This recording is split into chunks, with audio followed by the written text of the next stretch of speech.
Bonjour à toutes et tous, je m'appelle Céline Eliane Maupeux. Je vais vous présenter une vidéo sur le sommeil.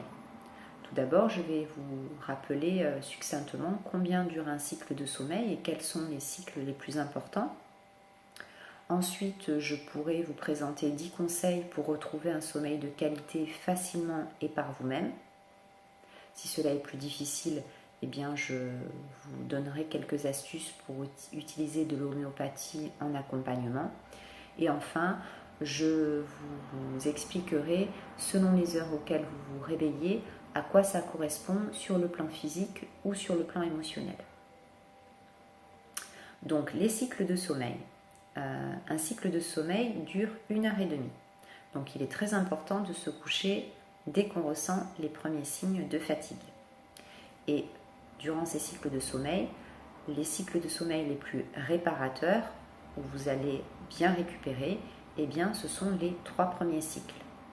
Donc, par exemple, si vous vous couchez à 22h30, eh bien, votre sommeil réparateur va se situer entre 22h30 et 3h du matin. Puisque 22h30, minuit, on est sur le premier cycle d'1h30, minuit, 1h30 sur le second, 1h30, 3h sur le troisième. En ce qui concerne les conseils que je pourrais vous donner au niveau du sommeil, que vous pouvez appliquer par vous-même et que vous connaissez certainement déjà, mais peut-être que le fait de les rappeler, ça fait du bien de temps en temps aussi, eh bien le tout premier conseil, c'est de bien s'hydrater tout au long de la journée, et même le soir avant de s'endormir. Parce que notre corps est composé à 65% d'eau et qu'il est important de régénérer cette eau en permanence et également de bien irriguer notre cerveau pour qu'on puisse avoir les idées claires et réfléchir et travailler de façon optimale. Le deuxième conseil, vous le connaissez aussi, c'est de manger équilibré 3 repas par jour, en veillant à ce que le repas du soir soit le plus léger possible pour que la digestion soit facilitée et qu'elle ne vienne pas perturber la qualité de votre sommeil la nuit. Le troisième conseil, qui est moins connu ou qu'on ne rappelle pas trop souvent, c'est de faire des pauses au travail toutes les heures et demie. Parce que on a une baisse de la vigilance et donc il est important de prendre quelques minutes pour se détendre, se reposer et repartir au travail pour travailler de façon optimale. Le quatrième conseil, eh bien, c'est de pratiquer une activité de détente, de loisir ou une activité sportive 2 à 3 fois par semaine, afin de pouvoir faire quelque chose soit qui vous plaît ou soit qui vous permet de vous détendre, et ça aussi, ça agit sur la qualité de votre sommeil. Cinquième clé, cela peut être de pratiquer la cohérence cardiaque. Alors la cohérence cardiaque, c'est une technique de respiration qui permet de se libérer des états de stress, des états de tension très rapidement et qui permet aussi de ralentir le rythme cardiaque. Et en plus, pendant que vous respirez, cela permet de décentrer vos pensées et de faire en sorte qu'elles ne tournent pas en boucle dans la tête. Donc la cohérence cardiaque, c'est inspirer sur 5 secondes, donc inspirer lentement et profondément sur 5 secondes, expirer lentement sur 5 secondes, et sans coupure et sans interruption entre les inspirations et entre les expirations. Et vous prenez des inspirations, des expirations sur 5 secondes, ceci pendant 5 minutes. Et dans l'idéal, pour avoir un état de sérénité maximum, eh bien, il convient de pratiquer la cohérence cardiaque 5 minutes le matin au réveil, 5 minutes par exemple sur la pause déjeuner le midi et 5 minutes le soir avant de vous endormir. Vous pouvez même avoir recours à la cohérence cardiaque si vous vous réveillez durant la nuit, quelques respirations profondes comme ça sur 5 ou 10 secondes, vous allez voir que, en toute logique, vous devriez vous rendormir plus facilement. Une autre clé importante, c'est de vous coucher à heure fixe, ou tout au moins le plus possible, afin d'avoir des cycles de sommeil réguliers. C'est-à-dire ne pas vous coucher un soir à 1h du matin et le lendemain à 21h, parce que là, au niveau de l'horloge biologique, c'est compliqué. Donc, plus vous vous coucherez à des heures régulières, plus votre sommeil en sera facilité.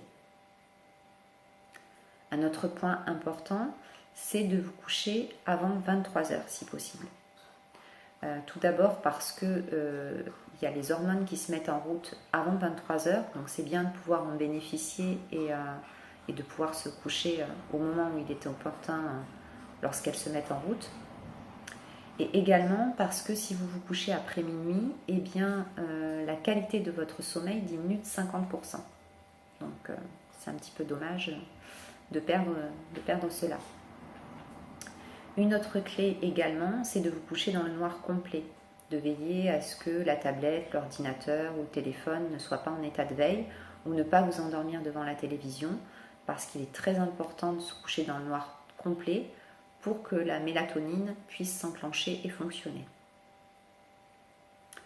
Un point supplémentaire également, c'est lorsque vous vous endormez, de vous focaliser et de vous centrer sur des pensées positives. Parce que lorsque vous dormez, votre subconscient ne fait pas la différence entre ce qui est vécu et ce qui est imaginé. Donc si vous endormez sur des pensées négatives, cela va induire des émotions en lien avec ces pensées, donc des émotions négatives, et cela pourra induire des cauchemars et de vous réveiller pas dans une super forme. Donc pour avoir des recours à des pensées positives, eh bien, vous pouvez vous remémorer la journée et puis vous rappeler par exemple un collègue qui vous a fait un compliment ou qui a eu une gentille attention, ou votre supérieur qui vous a valorisé, ou bien vous avez croisé quelqu'un dans la rue que vous n'aviez pas vu depuis longtemps, vous avez reçu un coup de fil qui vous a fait plaisir. Alors si c'est plus compliqué de trouver des petites choses comme ça positives, eh bien vous pouvez également rêver à vos projets de vacances ou penser à quelqu'un que vous aimez profondément. Le but étant de vraiment avoir recours à ces pensées positives et de vous en imprégner avant de vous endormir. C'est vraiment très très important. Donc voilà ce que je pourrais dire au niveau des points essentiels au niveau du sommeil. Je ne pense pas en avoir oublié. Vous rappelez qu'il est important de vous coucher dès que vous sentez les premiers signes de fatigue. J'en ai parlé au début de la vidéo, mais j'en reparle là maintenant.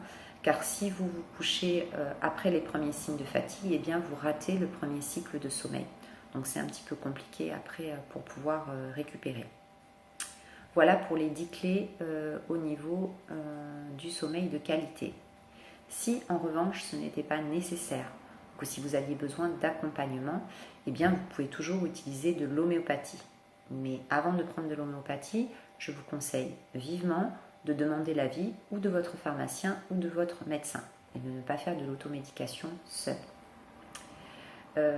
Concernant l'homéopathie, je le rappelle toujours, il est important de ne pas la prendre en continu. Par exemple, de la prendre du lundi au vendredi, de faire une pause le week-end, de la prendre en dehors des repas. Bon, là, ça ne posera pas de problème parce que vous la prendrez juste avant d'aller vous coucher. Voilà pour l'homéopathie. Alors, en termes d'homéopathie, il y a plusieurs solutions. Vous pouvez utiliser, si vous le souhaitez, en fonction de comment vous vous sentez, des ampoules de lithium, des ampoules d'oligosol de lithium, 2 à 17h, 2 ampoules à 17h sous la langue et 2 ampoules le soir avant de vous coucher pendant 15 jours. C'est un remède naturel qui fonctionne relativement bien. Et après, vous pouvez avoir recours à l'homéopathie en fonction de vos ressentis et de votre gène avant d'aller vous coucher. Si par exemple, vous avez des angoisses avant de vous endormir, et bien là, vous prendrez du gélsénium 9CH de granules avant de dormir. Si par contre ce sont les idées fixes qui vous empêchent de dormir, et bien là il s'agit du Touya 9CH, 2 granules avant de vous endormir. Si par contre vous vous endormez devant la télévision et que en vous recouchant, vous voyez que vous n'arrivez pas à vous endormir, là ce sera du Nux Vomica 9CH, 2 granules à ce moment-là. Si par contre vous avez la peur d'une situation, soit parce que vous avez eu un événement post-traumatique, ou soit une peur récurrente en ce moment, eh bien ce sera du Stramonium 9CH de granules.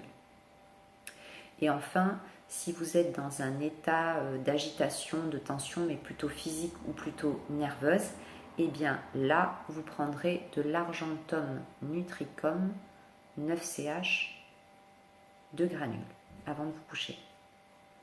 Voilà pour l'ordonnance homéopathique.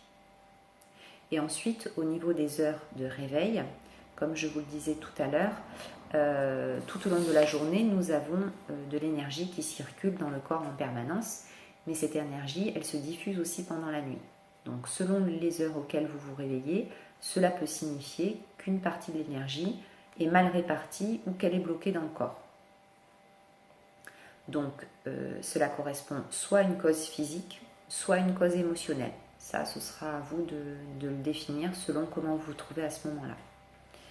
Donc si par exemple vous vous couchez entre 21 et 23 heures et que vous vous couchez avant mais que vous vous réveillez entre 21 et 23 heures, eh bien on est sur ce qu'on appelle la récupération du système endocrinien.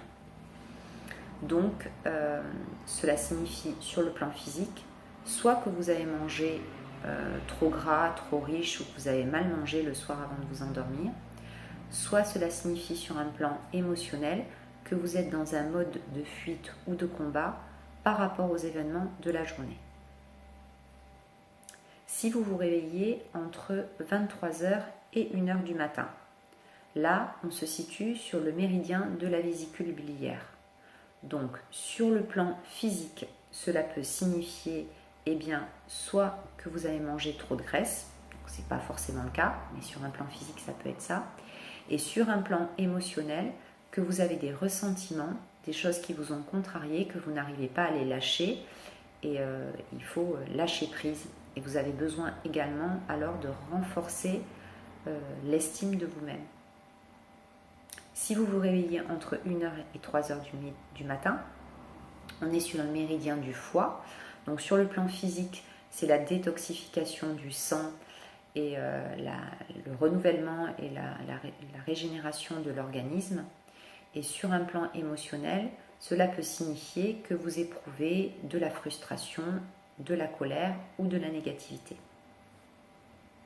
Si vous vous réveillez entre 3h et 5h du matin, on est sur le méridien des poumons. Alors sur le plan physique, ça peut être tout simplement que vous avez froid, donc dans ces cas-là, il convient de vous couvrir. Et sur le plan émotionnel, cela peut signifier que vous éprouvez ou de la douleur ou de la tristesse. Et enfin, si vous vous réveillez entre 5h et 7h du matin, on est sur le méridien des gros intestins. Donc là, on est sur la détoxification des déchets, la fin de digestion.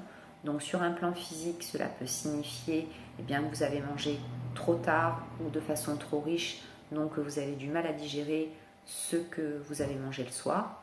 Et sur un plan émotionnel, ça peut être que vous n'arrivez pas à digérer les choses ou les événements de la journée. Voilà pour la petite vidéo sur le sommeil. J'espère vous avoir apporté quelques précisions, vous avoir rappelé quelques conseils que vous connaissiez très certainement déjà. Et si vous avez des questions, n'hésitez pas à me laisser des commentaires et à venir visiter mes autres vidéos sur ma chaîne YouTube, Céline Eliane Maupeux. Je vous remercie pour votre attention et pour votre écoute. Très belle fin de journée.